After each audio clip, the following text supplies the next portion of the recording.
মনে মনে খারাপ কিছু জল্পনা কল্পনা করলে, চিন্তা করলে গুনাহ হবে কিনা?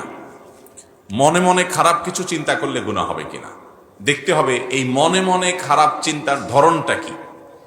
কোন কোন ক্ষেত্রে মনে মনে খারাপ চিন্তা করছেন, পরে গুনাহ তো হবেই না, উল্টা বরং সওয়াবও হইতে পারে। কেউ মনে মনে কোনো মহিলাকে নিয়ে বাজে চিন্তা করলো, কোনো মেয়েকে নিয়ে বাজে কল্পনা জল্পনা করলো, তাহলে তার আমলনামায় এটা গুনাহ লেখা হবে, কারণ সে মনে মনে জেনা করেছে। মনে মনে আপনি একটা খারাপ কাজ করবেন চিন্তা করছেন যে আমি অমুক খারাপ কাজটা করব, প্ল্যান করছেন যে করব, কিন্তু কাজটা আপনি করেন না।